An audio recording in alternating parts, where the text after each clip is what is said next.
Well, welcome back to Rickets Reef 140 update for April 2020. First big change was the Rockwork. So I had to switch, it's hard to tell, but there's 1, 2, 3 big pillars there. They were on the right with a whole bunch of rocks and it was causing a problem. So essentially I wanted to move my big power head, which was over there pushing this way.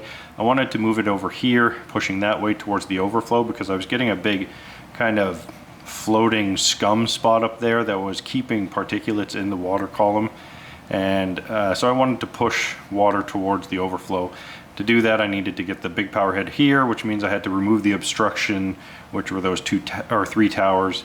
So I moved them over there. I also created better rock scape for the fish, bigger huge cave on the left, little cave on the right. Fish are much happier because they're not fighting over 2 little caves. And lastly is the detritus, so I can now get in there. If you see, most of the rocks are kind of on, you know, a point or a stilt, so I can get my water change tube in and around there. I was getting some pretty bad detritus spots underneath the big islands that were there, so I needed to get access to that until I can get more power heads to kind of blow it around. I only have a big one and a little one there. I've also dialed them in, so if you see, there's kind of a rocking motion of my water there. So I've got a good frequency going of the tank. They're synced up. They're the coral box ones that sync up, and they kind of go in a way that creates a nice rocking motion for the corals and all that kind of stuff. So pretty pleased with the way it's worked out. The other thing is I've got this kind of bigger area, and that's going to be dominated by SPS, and this area is going to be LPS. So I've got my panels up top, and I've got my Kessil prominently over this area, and that kind of creates a 30-inch cube here for SPS and then a 30-inch cube here for LPS. And so far it's working out quite well. I did pick up a Senai reef par meter. So in this kind of area, I'm getting at, with all the lights on, full blast, I'm getting at about 150 on the bottom, 200 in the middle, 250, 300, roughly around those numbers, which is perfect for SPS going all the way up.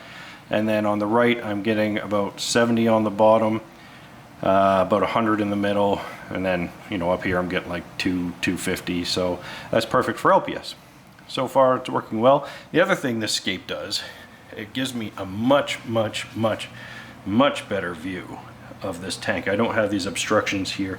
I've got this nice long view, and then when this fills out with corals, it'll be a wicked neon display from front to back. So all in all, I probably should have done this from the beginning, but I played around, and I'm thinking hopefully this will be the last time I play with the Rockwork, because I don't like it.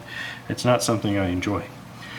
Let's see, I still have a bit of a brown algae in the back there, but I am not getting rid of it because I don't want to, because it grows pods and all sorts of stuff. As long as it's not on the Rockwork, I really don't care.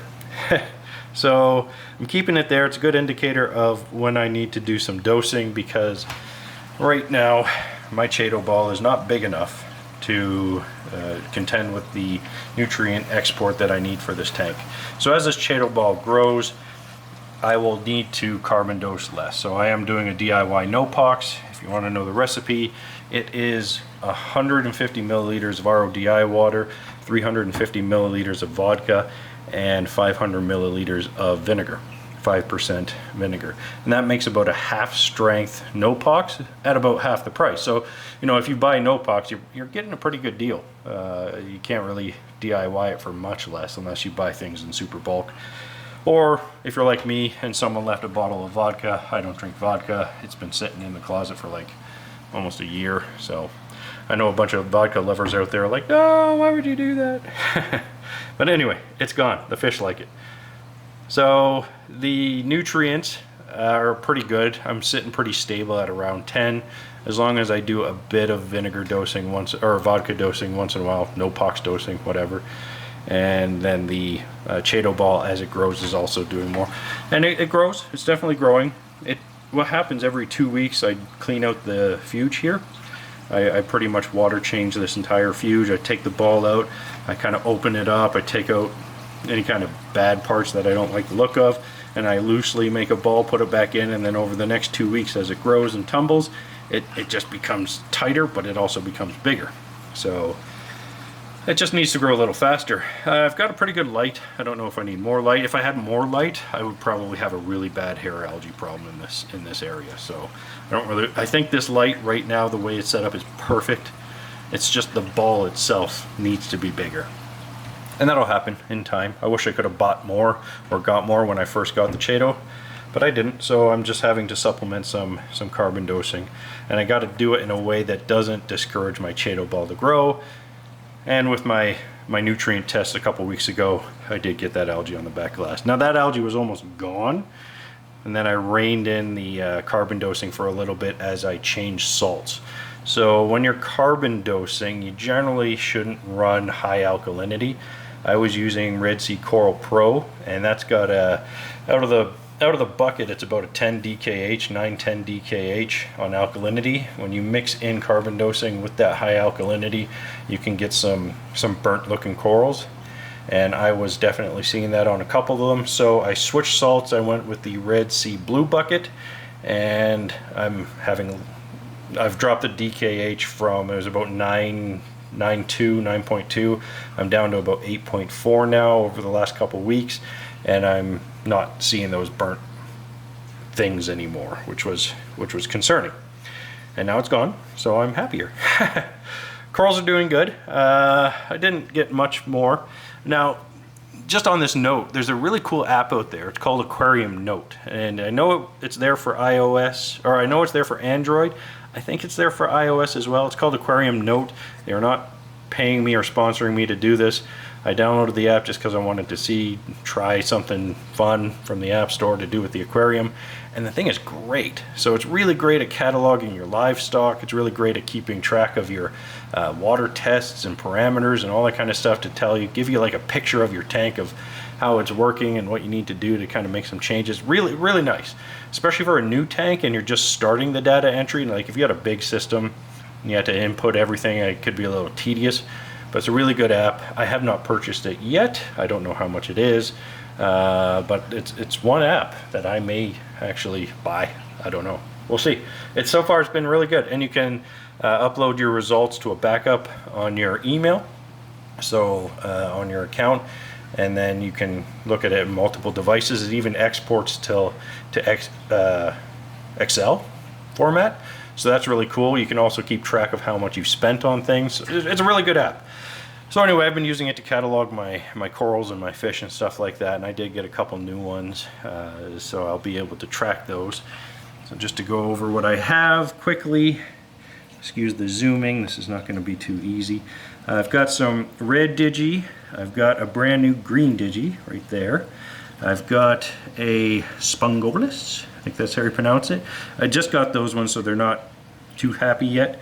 I had this is a Montipora, I can't remember the name of it, I'll put it in the description. And I thought it had black polyps, but those were the holes for the polyps. Since changing everything around, all of a sudden green polyps have popped out, and so it's traditionally a bluish base with green polyps. So it is on the mend. I have been hammering that with, kind of up and down parameters over the last couple months, so it's definitely a survivor. I'm going to do mainly Monties and Millies at the beginning because they're just so hardy. And bird's nest. Here's a nice bird's nest. This is kind of a teal rounded edge or rounded spikes. This is the classic kind of pink with pokey spikes, and there are new limbs coming out of all of these suckers. So all the bird's nests are doing well. The digis are doing well. There's the forest fire digi, definitely doing well. There's this nondescript, I don't know what it is, acro, and some red digi. And that was just a frag that snapped off, and I just kind of glued it on, higgledy-piggledy. And yeah, oh, and down here, actually this is a red digi that fell. One of the fish must have knocked it off last night, and it landed right side up, so I'm just going to leave it there for a day, let it calm down. And then here are my single polyp forest fire digis that now have more than a single polyp. So pretty excited about those. Even though they're kind of lame, just sitting there, little specks, I want to see how they grow. The GSP, which I had, has grown onto multiple rocks.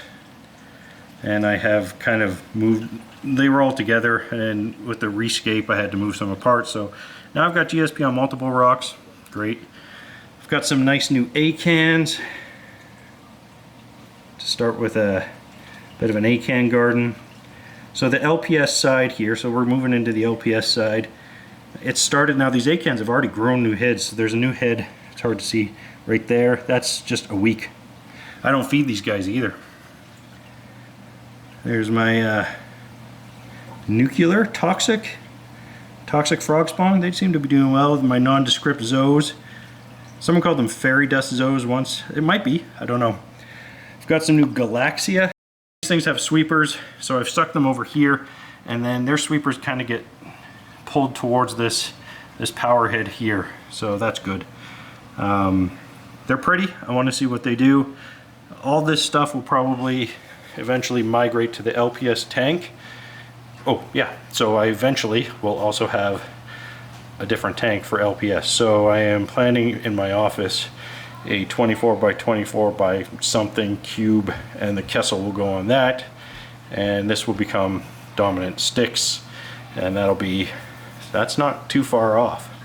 The only thing I need is a return pump and a heater, and I have the glass, so I just got to build the tank, and everything else is pretty much ready to go. So that'll be in the next couple months. Filtration under the hood, nothing much has changed. So except for the doser, as I drop my alkalinity, this is just doing nothing. This is the Fuge. This is all the same. Nothing has changed really down here. I've got my skimmer, my heaters, some marine pure balls, return pump, and that's basically it. I am planning a new sump. Don't know when that's going to be.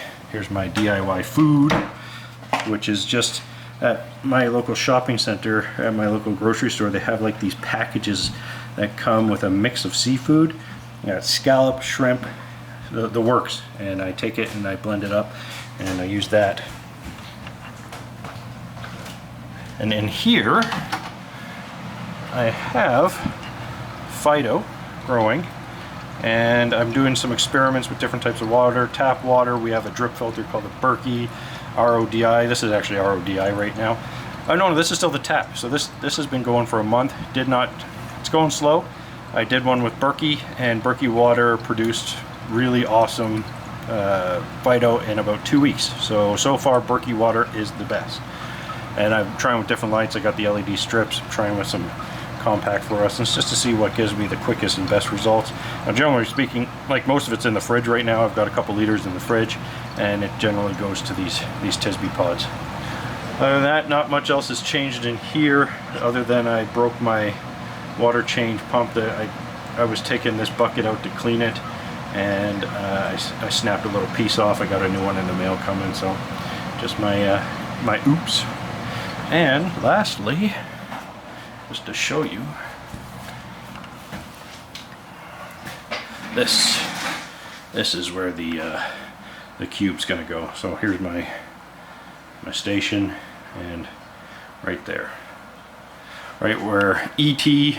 and the Wizard and my childhood Darth Vader is sitting. Yeah, that'll be cool. Really like the LPS, and I'll probably put the clowns in it exclusively, and maybe like an algae blenny or something like that. I love algae blennies. And maybe a couple of other smaller fish if I can catch them from the big one. Like I'd move the Grum over, I'd move the bicolor. Well, no, I wouldn't move the bicolor just in case he has problems with the algae blenny. But I would definitely move the bicolor, maybe even the cardinals, because they like to eat meat. And then keep that one more utilitarian fish. All right, my kids are screaming. Later.